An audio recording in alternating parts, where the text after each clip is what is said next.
እግዚአብሔር ይባረክ አምላክ ጻድቅ ስለዚህ ሰውራይኹም ማለት እዩ ሰውራይኹም አምላክ ንኸንቲ ጸዋዕና ስለዚህ አብ አምላክ እንት ያሎ አስበለው እግዚአብሔር ይባረክ አነ ንስኻትኩም ዮናስ ሐሳው ተባሂሉስ አምላክ ሐቀኛ ኾነ አይሽ ሐቀይደ ካብ ነህና ታሽው ነኸውን ስለዚህ እግዚአብሔር አብ ኩሉ ስርሑ ጻድቅ ማለት እዩ ኦኬ አብዛ ፍጥረት እስራን ክልተን ከነንብባይና አይውሽ ኩሉን ተንቢበያ ጽቦት ተዚ ኮይኑ ሕልፍ ኢለ ከንብባይ አብዛ ፍጥረት እስራን ክልተን አብ ቁጥሪ ሓደ እንታይ ይብል ድሕረዚ ነገር ከዓ ኾነ አምላኽና አብርሃም መኸሮ በለውን አብርሃም ንሱ ከዓ እነይኹ በለ እምበኣር እቲ ትፈትዎ ሓደ ወድኻ ይስሐቅ ውሰዶ እሞ ናብ ምድሪ ሞርያ ኪድ አባ ድማ ኣብ ሓደ ካብቲ ኣነ ዝነግረካ ኣኽራን ንዝሓርር መስዋዕቲ ሰዋዓዮ በሎ ጽበይቱ ድማ አብርሃም አንጊዩ ተንስአ አድጉ ጽዒኖም ክልተ ግዝኡትን ወዲ ይስሐቅን ምስ ወሰደ ንዝሓርር መስዋዕቲ ዝኸውን እንጨይቲን ፈለጸ ተንስኡ ድማ ናብታ አምላኽ ዝነገሮ ቦታ እንታይ ገበረ ከደ እንዳምሳይ እንዳንበብኩሞ ተተኸዱ ጽቡቕ አብርሃም ኣብ ሳልሰይቲ መዓልቲ ዓይንቱ አንቃዕሪሩ ነታ ቦታ ብርሑቕ ረኣያ አብርሃም ድማ ንግዛኣቱ ምስ ዝኣድግ ብዝያ ጽንሖ ኣነን እዚ ወደይን ከዓ ናብቲ ከይድና ክንሰግድ ኢና ናባኻትኩም ድማ ንምለስ በሎም አብርሃም ድማ ነቲ ዝሓርር መስዋዕቲ ዝኸውን እንጨይቲ ወሲዱ ንወዱ ይስሐቅ ኣሰከሞ ሓውን ካራን ከዓ ውቢኢሉ ወሰደ ክልቲኦም ድማ ብሓደ ኸዱ ይስሐቅ ነቦ አብርሃም ኣቦ ኢሉ ተዛረቦ ንሱኻ እነይኹ ወደየ ይበሎ ንሱ ድማ ሓውን እንጨይቲስ እንሆ እቲ ዝሓርር መስዋዕቲ ዝኸውን በጊዕ ደኣ ኣበይ ኣሎ በሎ አብርሃም ከዓ ወደየ እቲ ንዝሓርር መስዋዕቲ ዝኸውን በጊዕሲ አምላኽ ንርእሱ ይሓሊ እዩ በሎ ክልቲኦም ድማ ብሓደ ከዱ ይብለና አምላኽ ባረ ክሳብ ብሸሞንተ አንቢበያ እግዚአብሔር ይባረክ ናይሎም መዓልቲ ሓሳባተይ አምላኽ ንርእሱ ይሓሊ ትብል አርእስቲ ሂበያ ዘለኹ አምላኽ እንታይ ይገብር ንርእሱ ክብል እንታይ ዝገብር ይሓሊ አምላኽ ባረ አምላኽ ንርእሱ ይሓሊ ኣብዚ ታሪክ እንተዳሪናዮ ብዛዕባ አብርሃምን ይስሐቅን ኢና ንርኢ እቲ ቅድሚ ናቡ መኻደይ ግን እቲ ሓልየት ዝብል ሓሳባት ክንሪኦ እንታይ ማለት እዩ ሓልየት ልበይ ልብኹም ወዲ ሰብሲ ኣብ ሓልየት እዩ ዝነብር ስለ ህይወትና ንሓልዮ ስለ ናብራና ስለ ደቅና ስለ ስራሕና ስለ ዝመጻኢ እንታይ ንገብር ኢና ኣብ ሓልየት ኢና እንክልል ንብል ኣብ ኢና ንገብር ሓልየትካ በቲ አንጻር ሓሳባታት ክትሪኣ ከለኻስ ሓልየት ሓደ ግዜ ጭንቀት እዩ ሓቀደ ጭንቀት እዩ ጭንቀት ይዘብለኒ ነገር እንተዳ ሓልዩሲ ሕጂ ገና ንስኻሲ ብዛዕባ ደቅኻ እንታይ ኮኑ ከም ዝኾኑ ከይፈለጥካስ ስልዮም ትሓሊ ትጭናቕ ከምዚ ከይኮኑ ድልካ እንታይ ትገብር ሕጂ ተሓልየትካሲ ናብ ምንታይ ይኸይድ ናብ ጭንቀት ይኸይድ ስለ ስራሕኻ ሕጂ ክሰጉናዮም ኢኮኖሚ ከም ዝኸውን እዩ ገለ ከም ዝኸውን እናበልካ እንታይ ትገብር ሕጂ እቲ ትገብሮ ወይ ከዓ ትሓስቦ ነገራት ሓልየት ይመስል ምሽ ሓልየት ይመስል ኣብ ውሽጥኻ እንታይ ይፈጠር ኣብ ስትረስ ወይ ከዓ ጭንቀት ተኣቱ ዝበዝሕ ሰብ ኣብ ጭንቀት ትሪኦ እንተዳሪኹሞስ ኣብ ሓልየት ስለ ዝነብር እዩ እቲ ሓልየቱ ናበይ የኸይዶ ናብ ጭንቀት ናብ ስትረስ የእትዎ ምክንያቱ ስለ መጻኢ ይሓስብ ስለ ሓዳሩ ይሓስብ ስለ ደቁ ይሓስብ ምሕሳብ ዘይምሕሳብን ጌጋ ኢለ ይኮንኩን ግን ኣብታ ሓሳባተይ ኣርእስተይ እንታይ ዝብል ዘለኹ አምላኽ ንርእሱ ይሓሊ ንሱ እንታይ እዩ ይሓሊ ልበይ ልብኹም ሓሳበይ ሓሳባትኩም ኣብ አምላኽ ክንከውን አምላኽ ይደልየና እዩ ማለት እዩ አምላኽ ንፅባ ንርእሳ ኢላ እንታይ ትገብር ኢልዋ ትጨና ኣነ ንስኻትኩም ግና እንታይ ንገብር አምላኽ ከም ዝሓሊ ክንሪኦ ይግባአና እዩ ጭንቀት ኢለያ ተገዳስነት እዩ ተገዳስነት ሕጂ ሓልየት እዩ ምሽ አንጻርናታ ተመሳሳሊ ቃላት ይዛረቡ ዘለኹ ትርጉም ናይቲ ሓልየት ተገዳስነት ሕጂ ይግደሰልካ ኣለኹ ትብሎ ምሽ ከይወድቕ ከይተዕንቀፍ ወይ ገለ ከይከውን እንታይ ትግደስ ተገዳስነትካስ እንታይ ማለት እዩ ኣተረጓጓማ እንታይ ማለት እዩ ሓልየት እዩ ምሽ ሕጂ ከይወድቕ ገለ ከይኸውን በቃ ተገዳስነትካ ኣብ ነገራትካ ተገዳስነትካ ኣብ ሓዳርካ ተገዳስነትካ ኣብ ደቅኻ ምግባር እንታይ ማለት እዩ ሓልየት እዩ ምሽ ሕጂ ንደቅና ወይ ንዝተፈላለየስ ኣነ እኮ ስለ ዝግደሰልካየ ከምዚ ዝብለካ ዘለኹ ትብሎ ምሽ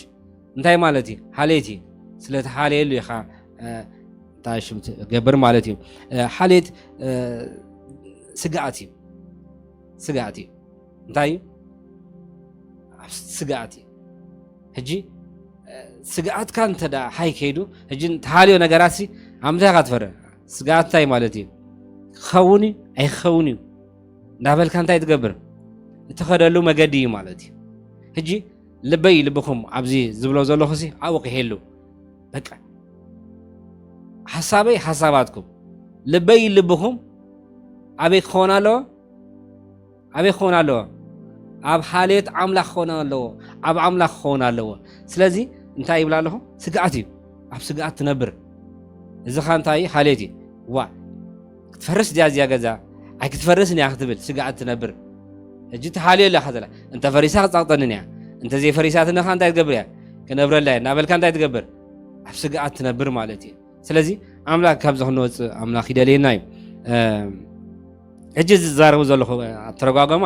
ምናልባት ናይ ሓልየት ኣንጻርናታ ምንታይ ከዝርዝራ ስለ ዝደለኹ እየ ስግኣት ኢለያ ኣለኹ ማለት እዩ ድሓር ካልእ እውን ክንክን እያ ትከናኸኖ ነገራት ምሽ ትከናኸኖ እንታይ እዩ ትከናኸኖ ሓልየት እዩ ምሽ ስለተሓልየኻ እንታይ ትገብሮ ትከናኸኖ ምንታን ከይወድቕ ምንታን ከይፈርስ ምንታን ከይስበር ምንታን ከይዓኑ ምንታን ከይበላሾ እንታይ ትገብሮ ትከናኸኖ እሱ እንታይ ማለት እዩ ሓልየት እዩ ምሽ ዘይሓለኻየ ነገር እንታይ ትገብሮ ንኻ ኣይትከናኸኖ ንኻ ምሽ ዝሓለኻየ ነገራት እንታይ ትገብሮ ትከናኸኖ ማለት ስለዚ ክንክን እዩ ማለት እዩ ሓልየትካ እንታይ ብኻልእ ኣዘራርባ ሓላፍነት እዩ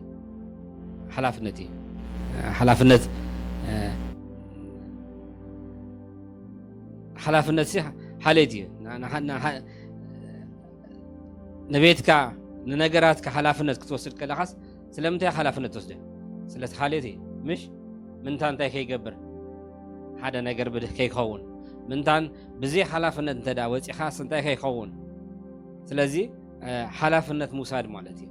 ሓላፍነት ትወስድ ሕጂ ክትዕዘቡለይ ወይ ከዓ ክትሕዝቡለይ ዝደለኽዎ ነገር ኣሎ በብሓደ ዝወፅኦ ዘለኹ ሓሳባት ምንታን ኣብ ሂወትና ምንታን ክንርኢ ሓላፍነት እዩ ምሽ ካብ ሂወተይ ካብ ሂወትኩም ኣብሊፁ ዝሓልየለናስ ኣምላኽ ኣለና ማለት እዩ ስለዚ ሓላፍነትና ንወፃእ ማለት ኣይኮንኩን ሓላፍነት ክንዋፃእ ፅቡቕ እዩ ግቡእ ኻ እዩ ነገር ግና ካብቲ ናተይ ሓላፍነት ንላዕሊ ኣቦይ ኣምላኸይ ንሱ ስለይ እንታይ ይገብር ይሓሊ ሽኡ ነቲ ሓልየት ነቲ ሓላፍነት ኣምላክካ እንታይ ይበካ ጥበብ ይህበና ልበይ ዕረፍቲ ዘለዎ ሓላፍነት ብኣምላኽ ዝኾነ ሓላፍነት ኣለና ማለት እዩ ስለዚ ሓላፍነት ኢለ እንታይ ሓልየትካ ምስትዋዕል እዩ በቃ ተስተውዕለሉ ስለተሓልየሉ ኢኻ እንታይ ትገብረሉ ምስትዋዕል ትገብረሉ ዘይተስተውዕለሉ ሓደ ግዜ ሰባት እንተዳሪኹሞሲ ሓላፍነት ዝበልኮምስ ሕጂ ሓደ ግዜ ሰብ ዜናቱ መኪና ምስ ሃብካዮስ ከም ድሌቱ ምሽጡ ኣዋ የብላ እንታ ሓላፍነት የብልካ እንዲ ገለ ትብሎ ዜናትካ ስለ ዝኾነ ትከላትሎ ምሽ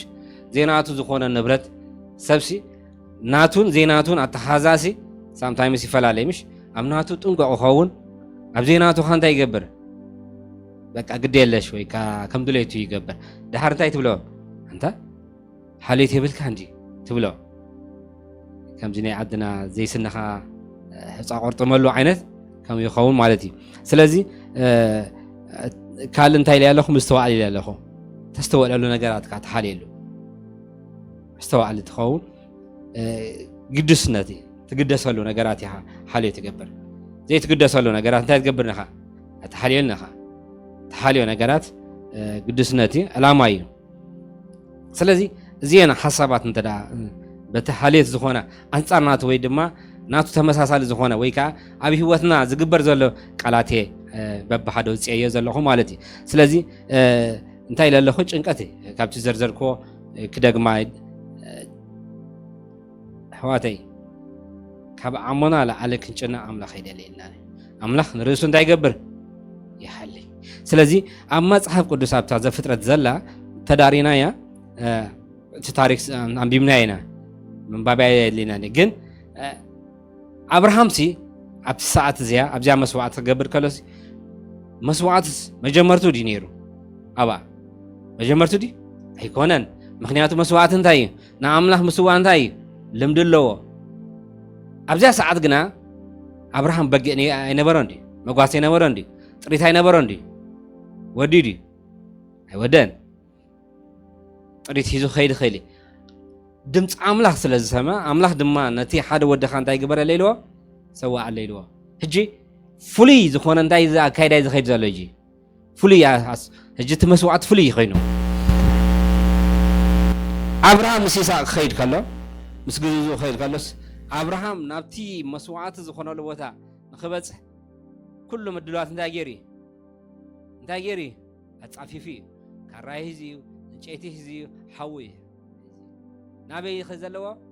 ናበይ ናብቲ ዝኸደሉ መስዋዕት ዝኸይድ ዘሎ ዘይንቡር መስዋዕት እዩ ዘሎ ማለት እዩ ስለዚ ኣመንጎ አብርሃምን ኣመንጎ ይስሐቅን ዘሎ ጉዳይ እንታይ ኣሎ ማለት እዩ እንታይ ኣሎ ጭንቀት ኣሎ ይስሐቅሲ እንታይ ይገብር ነይሩ ኣቦይ ኣሪጉ ይመስለኒ ምሻለካ እንተ ኣሪግካ ገለ ትርስዕኻ እንታ ንርስዕኻ ምሽ ድሕሪ 40 ገለ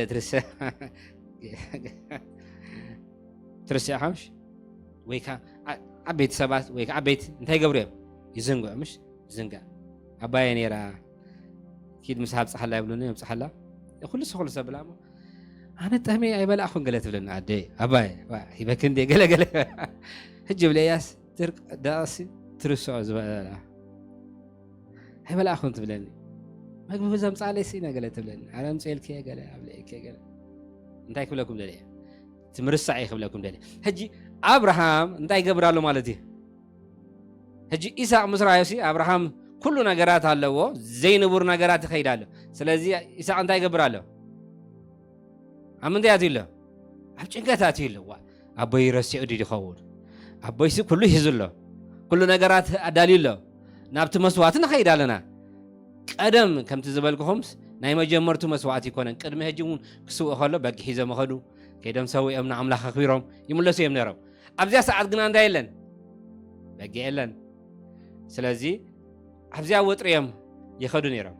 ኣብዚያ ወጥሪ እናኸዱ ከሎ ኣነ ደስ ዝበለትኒ ቃል እንተደሓልያ ኣሕዋተይ ይስሐቅ ዝፀውዓ ፀዋዕዋ ደስ ይብለኒ ኣብ ቁፅሪ ክንደይ ኣብ ቁፅሪ 7 እንታይ ይብሎ ኣሕዋተይ ኣቦ ኣለና እንታይ ኢልዎ ይስሐቅ ነቡ አብርሃም እንታይ ኢልዎ አብርሃም እንታይ ኢልዎ አብርሃም ኣቦዬ እንታይ ኢልዎ አብርሃም ብሽሙ ፀዊዕዎ ድሓር እንታይ ኢልዎ ኣቦዬ ኣቦ ማለት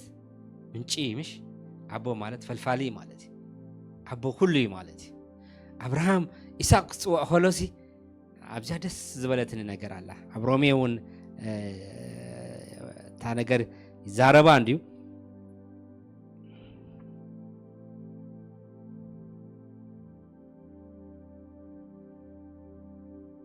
እንታይ ኢሉ ኣብ ሮሜ 8:14 ክሳብ 15 እንታይ ኢሉ ንስኻትኩምሲ ነቲ ብኡ ጌርና ኣባ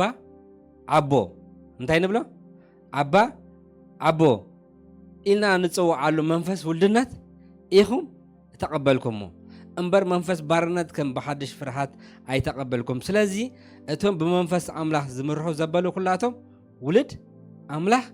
እዮም ሕጂ እንታይ ብላሎ ንስኻትኩም ነቲ ብኡ ጌርና ኣቦ ኣቦ ኢልና ንፅውዖ መንፈስ ውልድነት ኢኹም ተቐበልኩምሞ ስለዚ ኣባይ ናባኻትኩም ኣቦ ንብለሉ መንፈስ ኣለና ማለት እዩ ኣብ ዝኸብደና ነገራት ኣብ ዝጨንቀና ነገራት ዋላ እሳ እንታይ ኢሉ ብዛዕባ እሱ ዘርዚረልኩም ዘለኹ ጭንቀት ገለ ዝብሎ ዝተዛረቦ ነገር እንታይ ኢሉ ዋላ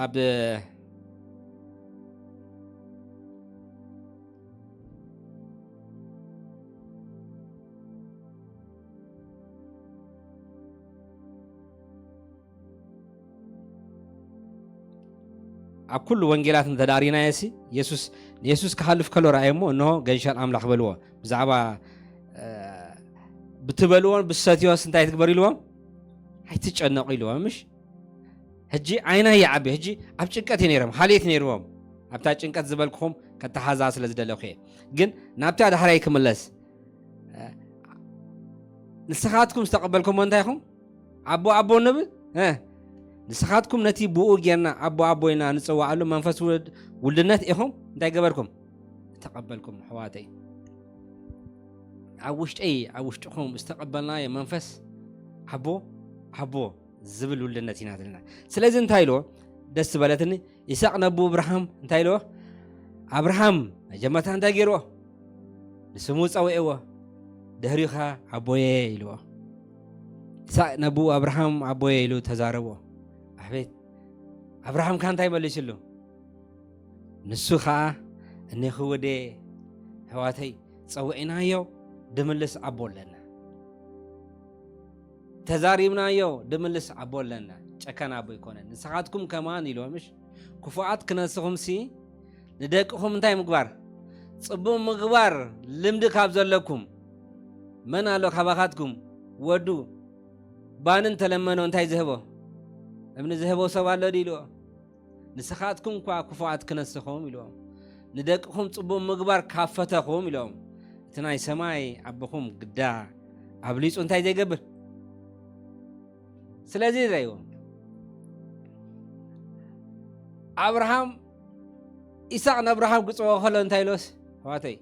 ብትብዓት እንመላለስ እሺ አቦ ኣለና እቲ ሰማይን ምድርን ዝፈጠረ እግዚአብሔር አቦ ኣለና ስለዚ ኻይ ንስኻትኩም እንታይ ዝተቀበልኩም ኢሎም ነቲ ብኡ ጌርና አቦ ኢና ንጽዋዓሉ መንፈስ ውልድነት ዘለና ስለዚ ውሉድ ኢና ውሉድ አምላኽ ኢና ወልድ ካብ ኮና ድማ እንታይ ኢና ኢልዎ ወረስቲና ምሽ ወረስቲና ስለዚ ይስሐቅ ንአብርሃም ክጽውዖ ከሎስ አብርሃም ኢልዎ አብርሃም ምስ በለስ አቦዬ ኢልዎ ንሱ ይስሐቅ ከዓ ነቦ አብርሃም አቦዬ ኢሉ ተዛረቦ ንሱ ከዓ እኔኹ ወደየ በሎ ሕዋተይ ድምልስ አቦ ኣለና ነቲ ሓሌት ሕጂ ይስሐቅ እንታይ ኮይኑ ዘሎ ናይ አቡ ነገር አሻቂልዎ ኣሎ ናይ አቡ አካይዳ አሻቂልዎ ኣሎ እቲ መስዋዕቲ ዘይንብር መስዋዕቲ እዩ ስለዚ አቦዬ ኢልዎ አብርሃም አቦዬ ምስ በለስ እንታይ ኢልዎ ሾ ንሱ ከዓ እኔኹ ወደየ በሎ ይስሐቅ ከዓ እንታይ ኢልዎ ንሱ ድማ ሓውን እንጨይትስ እንታይ ጌርና ኣለና አቢድና ኣሎ እቲ ኩሉ መስዋዕቲ ዝኸውን እንጨይትስ አቢድና ኣሎ አቦዬ እንታይ ዳእትያ እንታይ ኢልዎ ሾ ንሱ ከዓ እኔኹ ወደየ በሎ ንሱ ድማ ሓውን እንጨይትስ እንሆ እቲ ዝሃርም መስዋዕቲ ዝኸውን በጊዕኻ ኣበይ ኣሎ ንይስሐቅ እንታይ ፈጢሩሉ ኣሎ ሕቶ ፈጢራትሉ ኣላ ንይስሐቅ እንታይ ፈጢራትሉ ኣላ አቡ ሓላፍነት ዘጉደለ ይመሲልዎ ዘሎ ምክንያቱ ክኸይድ ከሎ መስዋዕቲ አቀዲሞም ዝለመድዎ በጊዕ ሒዞም ጎደሎ ዘይብሉዕ በጊዕ መሪፆም ኣብ ቅድሚ እግዚአብሔር ዝረአየሉ መድረኻት ነይሮም ኣብዚያ ግና ሚስ ገበረሉ ነገር ኣለዎ ስለዚ ይስሐቅ ምስ ረአየሲ አብርሃም አቦዬ ኢልዎ ነቲ ዝሃርም መስዋዕቲ እንጨይትን ሓውን ሒዝና ኣለና ነቲ መስዋዕቲ ዝኸውን በጊዕ ዳ ኣሎ እቲ በጊዕስ ኣበይ ኣሎ ኢልዎ አብርሃም ኣብ ምንታይ ነይሩ ኣብታ ቅድሚኡ ታሪክ ተዳሪኹሞስ ነቲዮም ባሮቱ እንታይ ኢልዎም ኣነ ወደየ እንታይ ጌርና መስዋዕቲ ጌርና እንታይ ክንገብር ኢና ሕጃባ እንታይ ኢልዎ ይስሐቅ ተሰዊኡ ከም ዝምለስ በእምነት ይኸይዱ ምሽ ምክንያቱ ከይዱ ንይስሐቅ እንታይ ገብረ እዩ መስዋዕቲ ክገብረ እዩ ንኦም ንግዙእ እንታይ ኢልዎም ኣነ ወደይ እንታይ ክንገብር ኢና ንኣምላኽ ሰዊና እንታይ ገብር ኢና ክንምለስ ኢና ኢልዎ በቲ ናይ ሓቂ ግን ክምለስ ይኸይዶ ይስሐቅ ግና ክምለስ ኣይኮነን ከይዱ አብርሃም ግና ንኣምላኹ እንታይ ዝገብር እዩ ኣምላክ ካብ ምዉታት እውን እንታይ ክገብር ከም ዝኽእል ስለዚ ሕዋተይ أملاخ نرأسو يحلي لبخم قط يبال بخونتاتنا بزلنا يو نقرات عين جنا أملاخ كل جزء عم نبرلو نابرا أملاخ نرأسو يحلي بلو سلا تصبح سلا تمتص نقرات انتهي نقبر هي مسكرينا أملاخ نرأسو انتهي قبر يحلي كبيد نجر زمسل عب كلمينا خلص هيوتنا عب ጭንቀታይና نبرة كن فتحة زي نخيل نجرات هذا جزء لكم السبب ستريس زعتو كفتحوا زي نجرات عب حالي سلا زعتي شو عمنتا ياتو عب انكلالاتو لبي أودقنا أملاخي نسخة نرسخة أنت تقبر تحلي أنا ودقة أنت قبرة يتكلنا كترف سلازي انتاي لو سلازي إبراهام انتاي نيرو أمنت كيدو مسوعات غيرهم سي أنا ودين كنا كنملا سينا إلو هواتي هاب أملاح نرأسو يحلي بلو كل ما قدي كل ما قدهم بيتنا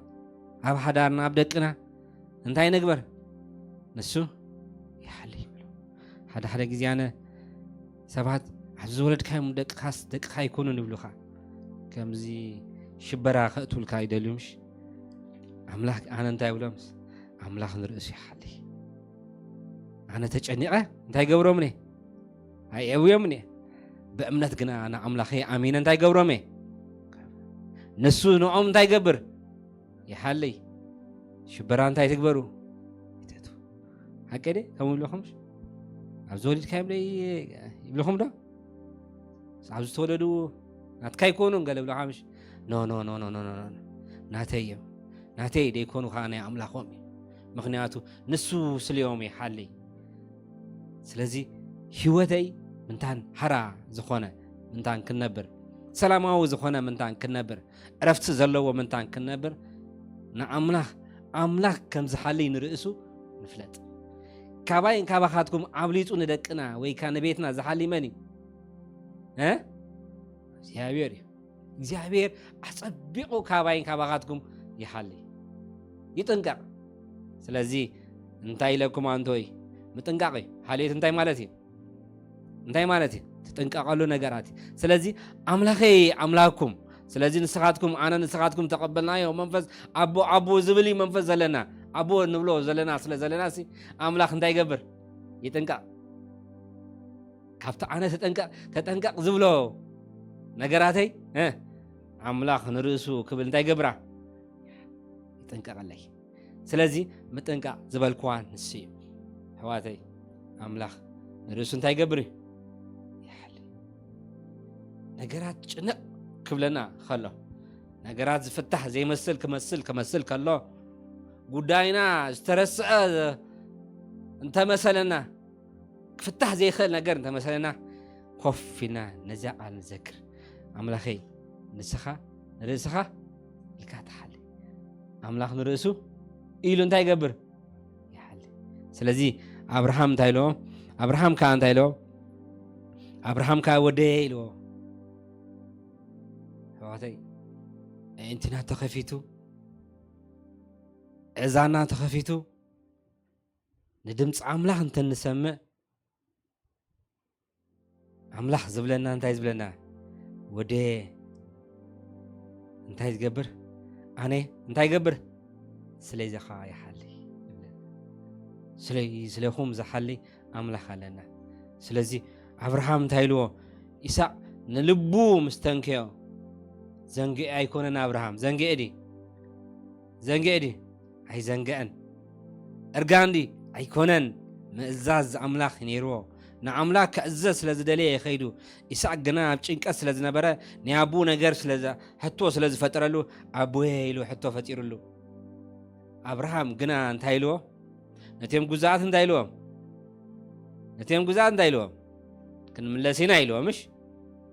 نعم كن أملاك نرسي حليلو يكونن كيدو نبع الجداي نجداي مملاسو جداي صباي مالدي نتيوم نوم دايم ملاسي نوم كن ملاسينا نتبع القداي قنا انتاي قبري نچنقت كاد خون تايلو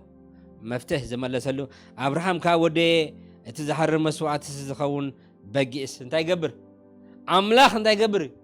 نرئسو يحالي سلازي انتاي نقبر حواتي نرئسو يحالي لكم كان انتاي تقبرو انتاي تقبرو انتاي تقبرو ها دواي تبلو دواي تبلو مخنياتو انتاي لو ابراهام ودي نزحر مسوعات زخون بقيس املاح نرئسو يحالي مو بلا كلتيهم دما انتاي قبرو كلتيهم دما بحاد انتاي قبرو أملاخ نرأسو يحالي لنا انتاي نقبر أملاخ نرأسو يحالي لنا خوفاي نبل مقدي قنا ناخا مأزاز ترعي برو مأزاو أفدقا وكوان تهلو أبيتي أنا قنا ناخا كام مقلقال اي قوارسني أب قدميخا كام رأي اي قوارسني أنا قنا نقدمي تخيد نسو نعاي انتاي قبر يحالي سلازي أبراهام انتاي لو أبراهام دما انتاي قبر نرسو زيابير كان تايلو ابراهام كا ودي ايتچنا ابراهام نيسا كان تايلو ودي ايتچنا ودي ايتفرح ودي اتحلافنت كوسز دلي اتزصوا عن نسو سلازلو هواده حلافنت دوسد املاحناي املاحنا حلافنت كوسد لاي كل هوتنا نسو حلافنت دوسد نوطرا انتي نغبر نغزا بعال حلافنت بعال مولو سلطان زلوو نسي سلازي ابو زبل منفس زلنا سباتينا ولدينا ولد كاب كونا دمانتاينا ورستينا سلازي نتز ولدنا ابو دمانتاي كغبرنا خيلي ندمصنا انتاي غبري يسمعي نغرات مش ጨነቀናስ ከም ድጨነቀና انتاي غبرني حواتي صبب يبلنا كناتنا خم دليتو يخون حنت خم تصليو زغبانا نغرات انتاي نغبر ابت دچنقنا ابت كل ነገር استعصاصو ነገራት አነ ንስኻትኩም ክንጽልዮ ዝግባና ነገራት አምላኽ ንርእሱ እንታይ ይገብር ይሐሊ ሽኡ ነገራት እንታይ ይገብር ከምቲ ንዓና ዝረብ ልክ ጉዳይና ናብ አምላኽ ምስ ገደፍናየሲ ጥራይ እንታይ ንግበር ከምኡ ደይኮነ ብዙሕ ሰብ ኣብ ስትረስ ምሻዓት ብፍላይ ብዛዓዲ ዲፕሬሽን ልሆምሽ ያአቱ ዶ ድሓር እንታይ ይገብር እፁው የብሎ ኣብ ገዛኣት ሂድዩ ኣብ ገለ በቃ ወይ ድማ ኣብ መስተ ያአቱ ኣብ እንታይ ይገብር ይሕባእ ብዙሕ ሕቶታት ስለ ዘለዎ እኮ እዩ ናይቲ ማልድ እዩ ናይቲ ዝሓለፈ ድዩ ነቲ ዝመፅእ ድዩ ናይ ስርሑ ድዩ ናይ ገለ ብዙ ነገራት ስለ ዝደራረበሉ እንታይ ይገብር نخلو كفتحو مفتاح مسابيوس انت يقبر اب يحبا ابي يحبا مستفل عليه مقد يحبا بدهري خان دا يقبرو عقلو مستصببو خان دا يقبرو ብዙ ነገራት ንሪ ስለዘለናይ ድካብከሙ ኣብ ጨነቀና ግዜ ግና እግዚአብሔር ነዚ ጉዳይ ንስኻ እንታይ ትገብር ንስኻ ተሐሊ ይብሎ አቦዬ ኢና ንጸዋዕ ክንጽዋዓሉ ንኽእል መንፈስ ኣለና አቦ ዘብል መንፈስ ኣለና ኣነ ንስኻትኩም ስለዚ ኣነ ንስኻትኩም ዝተቀበልኩሞ ነቲ አቦ ዝብል መንፈስ ይኹም ተቀቢልኩሞ ስለዚ እንታይ ኢሎ አብርሃም ይስሐቅ እንታይ ኢሎ አብርሃም ኢልዎ የስ ብስሙ ፀውዒዎ ድሕሪኻ እንታይ ኢልዎ አቦነቱ ገሊጽሉ ሕዋተይ ፀውዒናዮ ዘይሕፍር ኣምላኽ ኣለና بحق يدبلكم نصباح بعلات تشنق نصباح املاح يزوالو هذا سب زحزا سب يلن سلازي እንዳይ نغبر انا غنا نصباح እንታይ ይገብርኒ አይጨነቅኒ املاح نصباح እንታይ ይገብራይ ስለዚህ አታ መበለስ ሰበይቲ ንኤልሳ እንዳይላቶ ነይሽ ሐርጭ እንታይ ያዘላትኒ ነይሽ زيت يا زلات نسا بلينا أنا ودين داي خنقبرينا كن موتينا إلسان تايلوا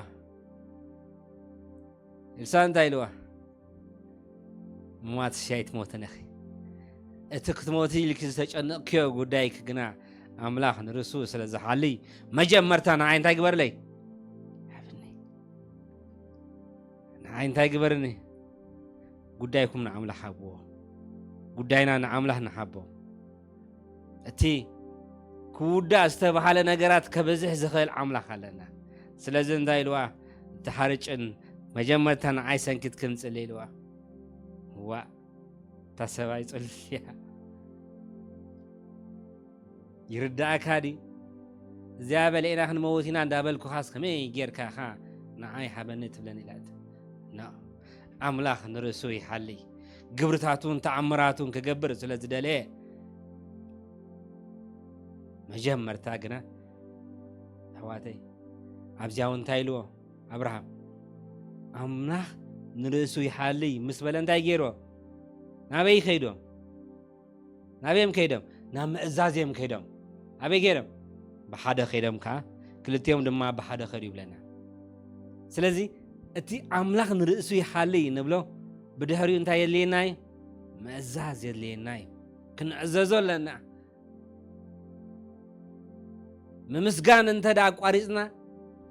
نجارات كي مسكن تداخل كيلنا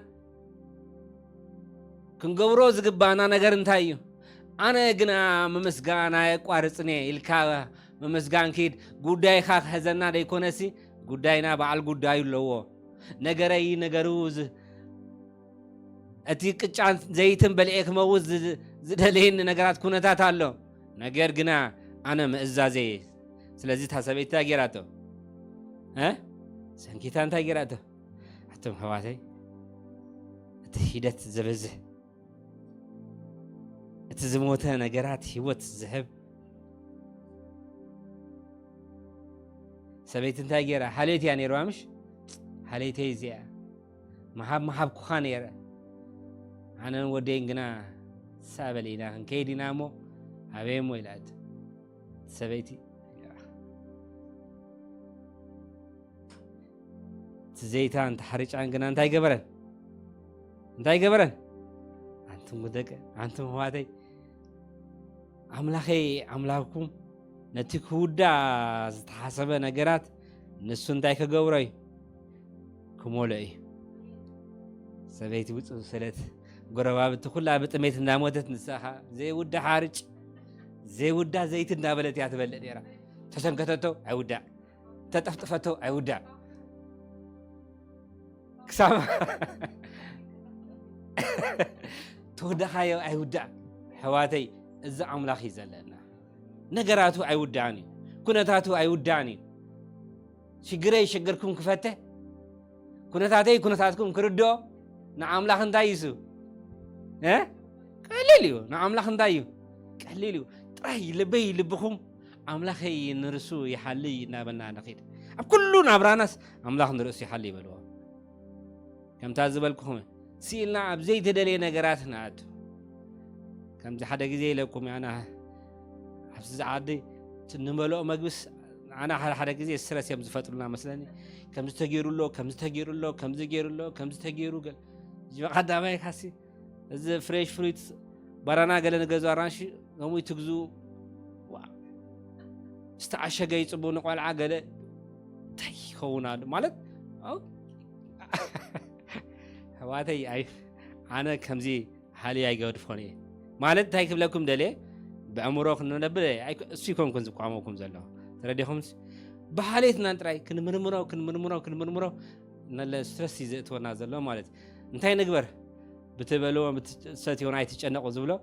قفت عليكم كنز زبلوا حساباتي ترى ديهم من تسفاي قبر أملاخ نرسي حالي نقرات كأنه أكايز مزة سخا وين انتي خبلوا أمي انتي كستيو أمي إذا خمس تغير له ختبل بزعبو انتي كتقبر لبخا كتحاز حسابك كتحاز يقبر كم جازبلكم قاتلني لكو أنت متس زيابير كان داي قبره تا متسات زخونت ماي تا مرير زخونة ماي زتعم عملاخي زلنا كفو زمسل زبن عملاخنا قنا مكيرو يزمرنا سلازين دايلو እንታይ ክብል ደልየ ኣምላኽ ንርእሱ ይሓሊ እዚ ምንታይ ክኸውን ንዓይ ንዓኻትኩም ምንታን ክትጥዕም ናብራና ምንታን ክትጥዕም ህይወትና ምንታን ክትጥዕም ንሓልፈሉ ጎደና ብዙሕ ክኸውን ይኽእል እዩ ብዙ ስትራግል ክንሓልፍ ንኽእል ኢና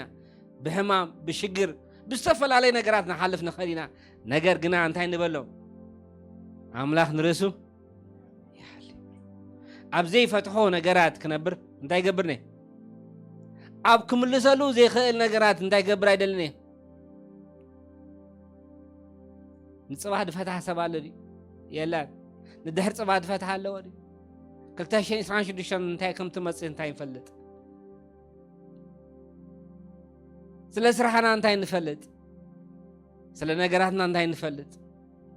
ስለ ደቅና ደገ ወፂኦምስ እንታይ መፁ እንታይ ንፈልጥ ግን ልብኹም ብኣምላኽ እንታይ ይገብር ገጥ ይበል ኣምላኸይ ንስኻ ትሓሊ ካብቲ ኣነ ዝሓልዮ ሓልዮት ናትካ ሓልዮት ይበልፅ በልዎ ካብቲ ኣነ ዝግደሰሉ ንስኻ ትግደሰሉ ይበልፅ በልዎ ስለዚ ኣብርሃም እንታይ ኢልዎ ንዚ ኢልዎ ወደየ ኢልዎ ኣብ ደይኻ ዝሃር መስዋዕቲ ዝኸውን በጊእስ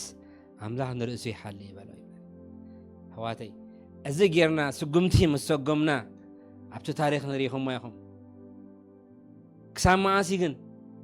ክሳብ መዓስ እዩ ኣምላኽ ንርእሱ ይሓሊ ዝበሎ ክሳብ መዓስ እያ ክሳብታ 0 ሰዓት እያ ነይራ ክሳብ መዓስ ሃንሳ ኣምላኽ ንርእሱ ይሓሊ ኢልካስ እንደገና እስኪ እንዳበልና እንታይ ንግበር እስኪ ሓቁ ከምዚያ ኣምላኽ ንርእሱ ይሓሊ ምናልባት ኣይኮነን ብእምነት እዩ ዝኸይ ነይሩ ክሳብ መዓስ ክሳብ ንይስሐቅ ድማ እንታይ ገበሮ እንጨይቲ ፀፍፀፈ ይብለና ምሽ ኣብቲ ታሪክ ኩሉ ዳልዩስ ኣብ ልዕሊ እንጨይቲ ምስ ገበሮስ እንታይ ኣምፅኢኻ ጎዘሞ ኢልዎ ጎዘሞ መስዋዕት ዝኾን እንታይ ልክ ሓርዶ ምስ በለ እዩ ኣቶም ሰባት ሓልዮት ኣምላኽ ክሳብታ 0 ሰዓት እዩ 50-50 የለን ኣብ ኣምላኽ እንታይ የለን ኣብ ኣምላኽ እንታይ የለን ፍርቂ ባዕልኻ ትሕዞ ፍርቂ ስኻ ሓዞ የለን እንታይ ክብለሊ ብሙሉ ልብና ብሙሉ ሓይልና ብሙሉ ቀልብና ኣምላኽ ንርእሱ ይሓሊ ኢልኩም እንታይ ግበርዎ ኣብ ኣምላኽ ምድቃስ ካብኡ ዝዓቢ ነገራት የለን ኣብ ኣምላኽ ምትእምማን ካብኡ ዝዓቢ ነገራት የለን ትንሪኦ ዘለና ግዜ እዩ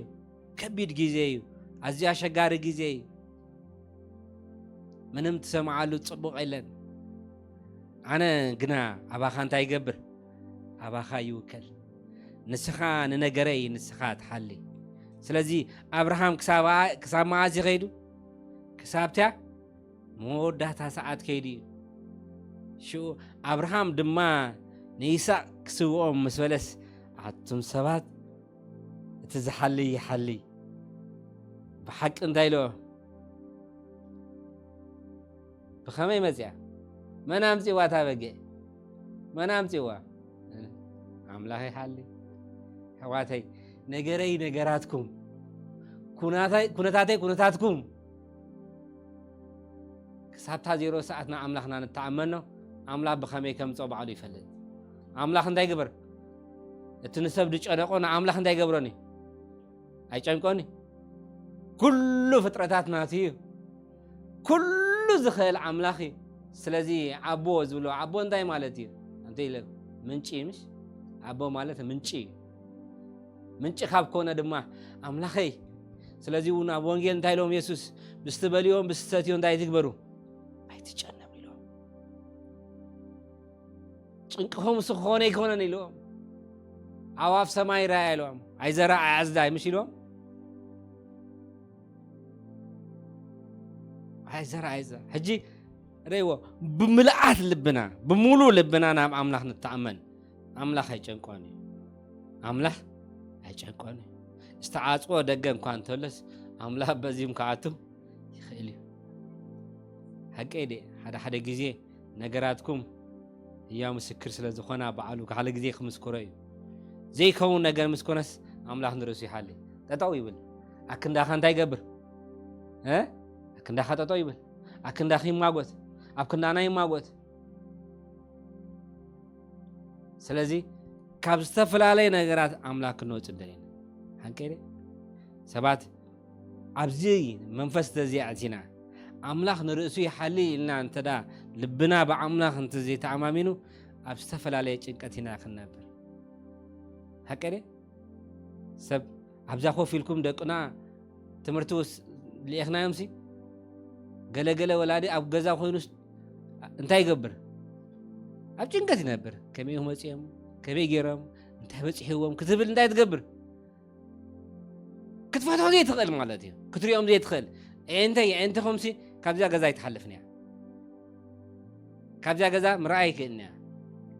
رينا انتا تبهينا أبزا خطريهم دقن تيا أي أبزا خلنا رحمن أبزا خف دقن تيا الله يترينهم عين رينا دروس لزخونا عمرا الدروس ديكونا أب كله زركب أملاك جنا بون تدا أملاك يحلينا انتي نقبر دقيقنا نحضر نجري نجراتكم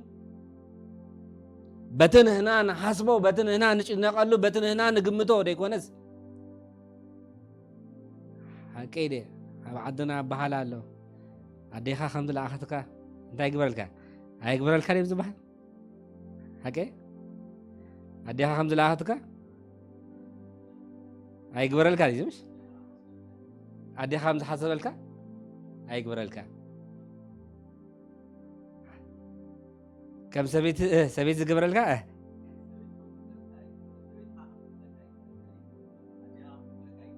أوه تام سلا فلتان يعني تاي مالدي عدي خمس لا أخذت كاس كلها جنكا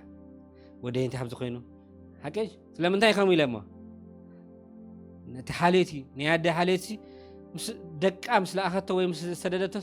واي ودي مكينا قجعته أجي خموي سلا زخوني عدي خا كم زي حسبت لك هيك برلك حسابان تاي كل جزء زي تقجع وي كترت خطيرمو وي ودي خمس خوينو وي دويل كات نيش دمصخا قمقل انت خوينس واي ودي سلازي بخوميام اتني هاد حاليسي كم حاليت هاي قبر الكابق مخنياتوس زي تحسب دغ سلازخوني زي تحسب اوشط سلازله سلازي حواتي اوشطهم زي تحسب نغرا سلازاتو كاو خنو وقد كاو خنو وص ناب أملاخنا نتحالي أملاخي يحالي ترعي بلوه برينا يجي قلو إلكا لها مش دك خاسريتك دعنا صبو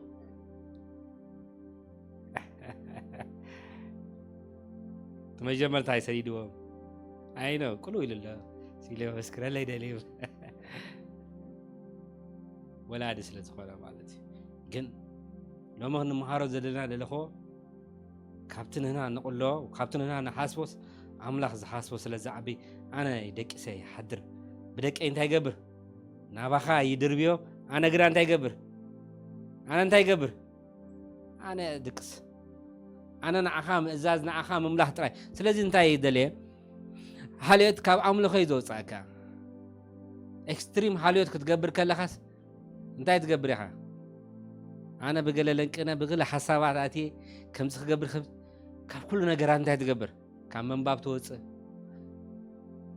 كاب حسابك تنهت كاتراي تنتايو تتزحلق خيو نجارات نأخذ لك مش حساب أكننا عمله أو ديكاي عمله يزودو كاب عمله خيو صاكا سلازي حواتي منتان أبراهام سي نتي عمله خيد زبالو بوتا نخيد التكوناتاتو انتاي زقبر ايكونن زخيدي ايكونن ودخا سواعيو يبلوكو زلو ودخا نحادا ودو بأرقنو زولدو ودخا سواعلي نابلوس زخيدي كوناتاتنا اي خيدني نقرقنا كوناتاتنا انتاي قبرني نقدميت يا خيدي نالبات زحلفكمو ويزلخمو كوناتات نقدميت خيدلنا زي خيل خوني خيليو نقرقنا بأملاخيه ناب أملاخ نرسوي حالي زبل أمنة تلينا جنا يخيدنا نقدميس انتي قبري يخيدنا سلازي أبراهام دا يرو أتزخدو مجدي نقدمي تاي خيدني እንታይ ዘገብር እዩ ዋይ ዋይ ዋይ ዋይ ዋይ ወደይ ዋይ ወደይ ክብል ጥራይ ዘብሎ ምክንያቱ ኣብቲ ኣንኬል ጥራይ ከንብሮ ዝኽእል ንሱ ግና ንቕድሚት ይኸይድ ኣምላኽ ንርእሱ ይሓሊ ስለዚ ኸ እዩ ቃል ኣምላኽ ክዛረብ ከሎ ናይ ሰብ መወዳእታ ናይ እግዚኣብሔር እንታይ ገብር መጀመርታ ይጅምር ናትና መወዳእታ ክኸውን ከሎ ኣኺሉ ኣብ ዝበልናዮ ሰዓት ሮማይ ኣብ ዝበልናዮ ሰዓት እግዚኣብሔር እንታይ ገብር ሽዑ ይጅምር ስለዚ ሓለይተይ ሓለይትኩም ስለዚ ኻ እንታይ ኢልዎ ኣብ ጴጥሮስ ኣንቢበ ክውዳየ ዋላ ቃል ኣምላኽ ንጢሞቴዎስ ኢልዎ እዩ ብሓለይት ሓዳር እንታይ ትግበሩ ልብኹም እንታይ ግበሮ ኣሕዋተይ ሓልየት ሓያል እዩ ሓልየት እንታይ እዩ ልብኻ እንታይ ገብሮ እዩ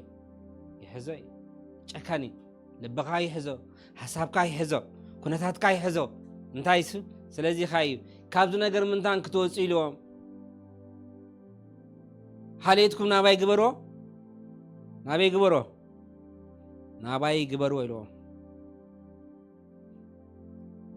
ኣብ ቀዳማይ ጴጥሮስ እሳ ከንብበያ ኣብ ቀዳማይ ጴጥሮስ 5:7 ዘላ እንታይ ኢሉ ንሱ እንታይ ገብረልኩም እዩ ንሱ ይሓልየልኩም እዩ እሞ ንኹሉ ሓልየትኩም እንታይ ግበሮ ንኹሉ እንታይ ገለ ከፊል ብዛዕባ ናይ ገለ ንዓይ ክሕዞ ብዛዕባ እዚ ጉዳይ እስኻ ሕዞ ብዛዕባ እዚኻ እስኺ ሕዞ እንዳተማቐልና ንነብሮ ናብራ ኣይኮነን ኣይኮነን ሰበይቲ እስኺ ነዚ ሓዝያ ሰባይ እስኺ ሓዞ ገለ ትበሃል ኖ ንኩሉ ሓልየትኩም እንታይ ግበሩ ኢልዎም ስለዚ እንታይ ኢልዎም ብሓፈሻዊ እንታይ ኢልዎም ንሱ እንታይ ገብረልኩም እዩ ይሓልየልኩም እዩ እሞ ንኩሉ ሓልየትኩም ኣብኡ እንታይ ግበሮ ኣውድቆ ስለዚ ሓልየት ንልብና ምስ ሓዞ ካብ ኣምላኽ እንታይ ክገብረና እዩ ይወፃና ሓቀይ እንዴ ሰብ ብሓሳብ ዝነብር እኮ ኣብ ሓሳባት ምሽ ይነብር ሓልየት እኮ እዩ ናይ ነገራቱ ድዩ ናይ ስርሑ ድዩ ናይ ኢኮኖሚ ድዩ ናይ ሓዳሩ ድዩ ናይ ደቁ ድዩ ናይ ገለ እሱ ኣብ ውሽጥና ምሳኣትወ ተሓልየቱ ምሳኣትወ እንታይ ትገብር ንኣምላኽ ክንተገልግልሲ እንታይ ትገብር ብሓልየት ተታሒስካ ጠጠው ትብል ኣምላኽካ እንታይ ኢለ ንኩሉ ሓልየትኩም ንኩሉ ሓሳብኩም ንኩሉ ድሌታትኩም ናባይ እንታይ ግብሮ ናባይ ኣውድቅዎ ኣነ እንታይ ገብረ ዝሓልየ ስለዚ ዝሓልይ ኣምላኽ ኣለና ኣምላኽና ዝሓልይ ኣምላኽ እዩ ስለዚ ኣብርሃም ዝተረድኦ ነገራት ተተዳሃልዩስ እቲ ንይስሐቅ ሰዋዓለይ ዝበሎ ኣምላኽ ንርእሱ ከም ዝሓልይ እንታይ ገብር እዩ እንታይ ገብር እዩ ይፈልጥ ነይሩ ስለዚ ኸ ንይስሐቅ እንታይ ኢሉ መሊስዎ ይስሐቅ ወደየ ኢሎ ኣምላኽ ንርእሱ እንታይ ገብር እዩ ይሓልይ እሞ እንታይ ንግበር ንኺድ ኣሕዋተይ ኩነታትኩም ደው ዘብለና ነገራት ሓደ ካብቲ ሓልየት እዩ ስለዚ እንታይ ንግበር ንኺድ ንዑ ንኣምላኽ ገዲፍና ነና ግና ንኣምላኸ ምስዋዕ ኣብ ቅድሚ ኣምላኽ ምርኻብ ይሕሸኒ በልዎ ኣነ ግና ዝተፀዋዕኽዎ ፃውዒት ንኣምላኸ ምግልጋል ጥራይ እዩ ኣብ ቅድሚ ኣምላኽ ምረኣይ ጥራይ እዩ ኣብ ቅድሚ ኣምላኽ ንኣምላኽ ምግዛእ ጥራይ እዩ ሓቀይ ደ ሳምታይምስ ኣይደቀስካን ክድቅስ ኣለካ ሓልየት እዩ ምሽ ናይ ኣምላኽ ነገር ድሓን ደቅስ ሓልየት ይመፅእ ተሓንቲ ሰዓት ከም 8 ሰዓት ዝባረኸ ኣምላኽ ኣሎ ማለት እዩ ኣምላኽ ንርእሱ ይሓልይ ዝገብሮ ነገራት ንሱ እንታይ ይገብር ስለዚ ብፃዕርና ብጉያና ይኮና ንነብር ጉዳይና ናብ ኣምላኽ ነንብሮ ከለና እዩ ኣምላኽ ዝበዝሕ ኣምላኽ እዩ ዘለና ስለዚ ዝኸበደና ይኽበደና ሓንቲ ክንፅልያ ዝግባአና ወይ ከዓ ኩሉ ግዜ ንነፍሰይ ንነፍስኹም ክንነግራ ዝግባአና ኣምላኽ ንርእሱ ይሓልይ ይበልዎ ዘለኽዎ ኩነታት ብዘይገድስ ንሱ ይሓልይ ንሱ እንታይ ይገብር ንርእሱ ኢሉ እንታይ ይገብር እዩ ይሓልይ ስራሕ የለን ንሱ ይሓልይ ፋየር ክብሉን እዮም ንሱ ይሓልይ كم زخوني نسوي حالي كم زخوني نسوي حالي أنا قنا أنتي قبري أنا أنتي قبري ما زي تراي زقصل أنا قنا نسو عبتي كرائلو ويكان أبراهام سي أملاح أبتزريلو بوتاي خير زلوا أبي أملاح زريه بوتا أبي بوتاي أفتبريخ أنتي لو أملاح نجيروي أو خير كان تاي قبر الليلوي سوا علي سلازي أملاح أبتزرينا بوتا نخيد أملاح قداينا نجاراتنا أنتي قبري نسو يحلي مالي سلازي حواتي سايله هوده أملاح نرسي حالي أملاح أنتي قبري نرسي حالي سلازي بزخبر يخبد نجاراتنا كنجورو زقبانا نجارات أملاح أنتي قبر نرسي حالي حواتي حالي تبزيه sometimes بتعامي خبيدي لبخاي تحازمو زربا خان تاي قبرني عيسانيني مغنياتو نسخة لبخاس لزغبدكاس حساب كان تاي زخون ቋንቋ ክትርድኦ ይክእልነኻ ኩነታት ክትርድኦ ይክእልነኻ ሽዑ ኣብ መንጎኻ እንታይ ይኸውን ምስምማዕስእ ልክዕ ዝኸብደኒ ነገር ኣሎ ልክዕ ኩነታተይ ፅቡቕ ኣይኮነን ልክዕ ዝሓልፎ ዘለኹ ቀሊል ኣይኮነን ነገር ግና ካብቲ ኣነ ጥንቀቐሉ ንሱ ዝጥንቀቐለይ ስለ ዝበዝሕ ጉዳየይ ነገረይ ሽግረይ ኩሉ እንታይ ገብረ ንዓኻ ክቦየ ንስኻ ስለተሓሊ ኣነ እንታይ ክገብረ ኣብ ኢድካ እንታይ ገብረ ክወድቐ ኣብ ቅድሚ ኣምላኽ ንውደቕ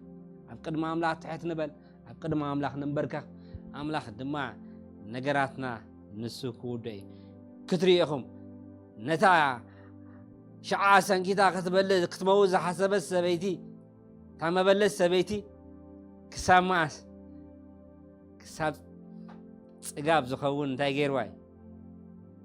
ኣብ ልዕዋይ ኣምላኽ ዝምግብ ኣምላኽ እዩ ዘለና ስለዚ ነምልኾ ኣምላኽ ኣቦና ምንጭ ኩሉ እዩ ምንጭ እንታይ እዩ ምንጭ ኩሉ እዩ ምንጭ ኩሉ ስለ ዝኾነ ኣምላኸይ ነገራይ ስኻ ትሓሊ ይበልዎ ሽዑ ዕረፍቲ ክንረክብ ኢና ህይወተይ ህይወትኩም ኣብ ዕረፍቲ ክትነብር እያ ማለት እዩ እግዚኣብሔር ይባርኩም ጸልይ